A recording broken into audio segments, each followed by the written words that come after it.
नमस्कार, welcome to money group and मैं हूं चिन्मय नंदा। निफ्टी की अगर आज हम बात करते हैं तो निफ्टी आज उसका जो ऑल टाइम हाई का लेवल था 21,000 के आसपास कहीं पर, वो सारे रिकॉर्ड को तोड़ के आज गैप अप में ही 21,100 के आसपास कहीं पर ही ओपन हो गया था और उसके बाद वो अप ट्रेंड जारी रहा और क्लोजिंग होते होते मार्केट करीब 21,200 के आसपास कहीं पर आके क्लोजिंग दे दिया है। मार्केट ने पिछले 3 दिनों के अंदर करीब 800 पॉइंट का रैली हमें देखने को मिल चुका है निफ्टी के अंदर। तो यहाँ से अब आगे क्या हो सकता है? आज भी अगर हम डेली चार्ट पे देखते हैं तो डेली चार्ट में भी निफ्टी आज एक स्ट्रॉन्ग बुलिश कैंडल फॉर्मेशन हुआ है।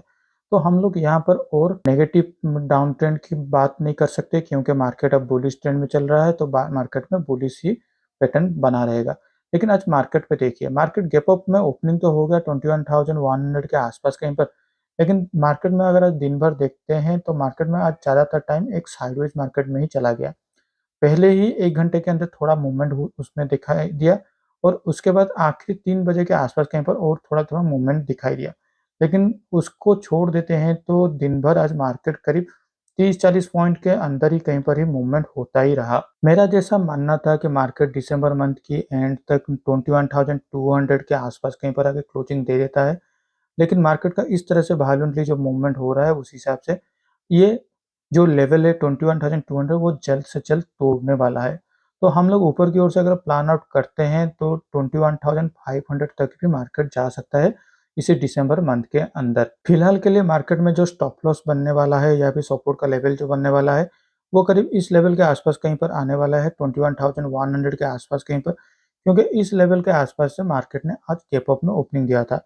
उसके बाद मार्केट में 21,000 का एक अच्छा खासा उसको भी एक सपोर्ट देखने को मिल सकता है। हमने जैसे बात करे थे 1 से 21,000 के लेवल को तोड़ता है तो हम लोग ऊपर की ओर से प्लान आउट करेंगे बाइंग की साइड पे, लेकिन ऐसा नहीं हो पाएगा क्योंकि बहुत सारे लोग गैप अप में जब भी ये ओपन ऐसा होता है तो यहाँ पर ज़्यादातर लोग अपने पोजीशन को एंट्री नहीं कर पाते हैं। तो इमीडिएट बेसिस के लिए यहाँ जो स्विंग बनाया हुआ है निफ्टी, ये उसके लिए 21,150 उसके लिए एक अच्छा खासा सपोर्ट बनने वाला है और मार्केट ऊपर की ओर से भी प्लान आउट कर सकते हैं।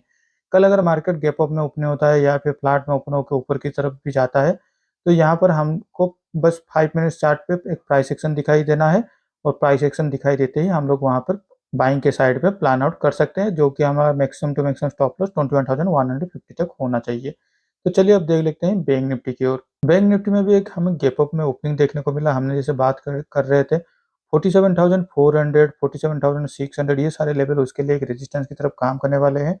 तो ओपनिंग के टाइम पे ही मार्केट ने आज 47,600 के आसपास कहीं पर ही ओपनिंग दे दिया था। बैंक निफ्टी की भी हम बात करते हैं तो मार्केट 47,900 के आसपास पे एक स्विंग लगाया हुआ है। तो इमीडिएट बेसिस के लिए 47,900, 48,000 ये सारे लेवल उसके लिए एक रेजिस्टेंस भी बनने वाले हैं। 48,000 वैसे भी राउंड लेवल है, तो यहाँ पर उसको थोड़ा टाइम स्पेंड करने को मौका मिल सकता है। लेकिन यहाँ पर भी हम लोग को देख सकते हैं मार्केट पिछले 2 या 3 दिनों से करीब 1200 से 1500 पॉइंट के आसपास के कहीं पर मूवमेंट हो चुका है। तो यहाँ पर भी अगर डेली चार्ट पे जाते हैं तो यहाँ पर भी हमें एक फिलहाल के लिए स्ट्रॉन्ग बुलिश कैंडल तो नहीं दिखाई दे रहा है, लेकिन ये बेयरिश कैंडल भी नहीं है। तो हम लोग यहाँ पर थोड़ा कैशियस होकर ट्रेडिंग करना होगा क्योंकि यहाँ पर कल पता चल जाएगा कि मार्केट यहाँ से और थोड़ा मूवमेंट होने वाला है या नहीं। लेकिन यहाँ पर भी हम लोग 47,600 को फिलहाल के लिए अभी के लिए सपोर्ट की तरफ काम कर सकते हैं और ऊपर की ओर से 48,000 की तक भी हम लोग का टारगेट हो सकता है।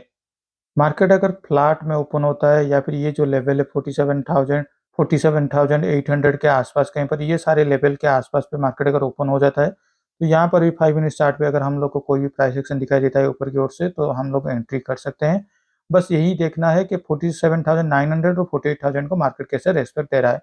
अगर इस यहाँ तक थोड़ा मार्केट टाइम स्पेंड करने के बाद अगर ऊपर की ओर से ब्रेकआउट देता है तो मार्केट और भी ज़्यादा ऊपर जा सकता है। मेरा कंसर्न बस यही है, मार्केट इतना बड़ा मूवमेंट ट्रेंडिंग होने के बाद भी एक भी साइडवेज मार्केट या फिर वोलेटाइल मार्केट फॉर्मेशन अभी तक नहीं हुआ है प्योरली निफ्टी हो या बैंक निफ्टी दोनों ही।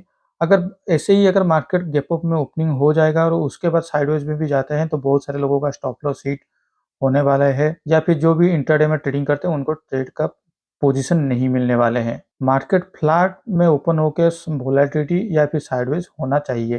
तो देखते हैं मार्केट किस हिसाब से किस तरफ से मूवमेंट होने वाला है। तो चलिए अब देख लेते हैं हमारे पोजीशन की ओर। मैंने हमारे जितने भी पोजीशन थे वो सारे पोजीशन को मैंने आज स्क्वायर अप कर लिया हूँ और उसमें करीब मुझे ₹6000 का करीब नुकसान दिखाई दे रहा है। आज जब मार्केट गैप अप में ओपनिंग हो गया था तब भी मेरा लॉस शुरुआत हो गया था, क्योंकि मैंने यहाँ पर और एक गलती किया था। मैंने यहाँ पर आउट ऑफ द मनी का प्राइस तो मैंने शॉर्ट कर लिया था, लेकिन यहाँ पर भी मैंने 100 क्वांटिटी मतलब 2 लॉट का मैंने पोजीशन ले लिया था। तो उस हिसाब से मेरा यहाँ पर लॉस तो ऊपर की ओर से चला ही गया। उसके बाद मैंने और 2-3 पोजीशन लेने की कोशिश की, लेकिन वहाँ पर भी मुझे ज़्यादा कुछ मुनाफ़ा नहीं मिला है।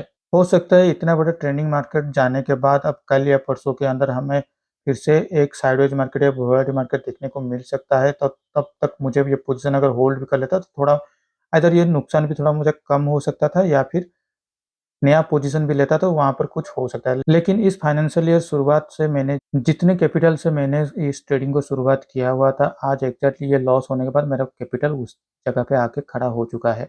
क्योंकि पिछले 3 महीने से मेरा कंटिन्यूअसली लॉस हो रहा है, तो जितना भी मेरा प्रॉफ़िट हुआ था पिछले 6-7 महीने के आस-पास कहीं पर, वो इस 3 महीने के लॉस पे वो जा चुका है। तो फिलहाल के लिए मैं थोड़ा अब ट्रेडिंग से दूर रहूँगा, क्योंकि मैं ये जो डेल्टा न्यूट्रल का जो पोज़ीशन है, इस डेल्टा न्यूट्रल के पोजीशन पे मैं ज़्यादा अभी ट्रेड नहीं कर पाऊँगा, क्योंकि मार्केट अगर इस तरह से गैप अप या गैप डाउन पे ओपन होता है तो ये मेरे लिए लॉस साबित हो रहा है।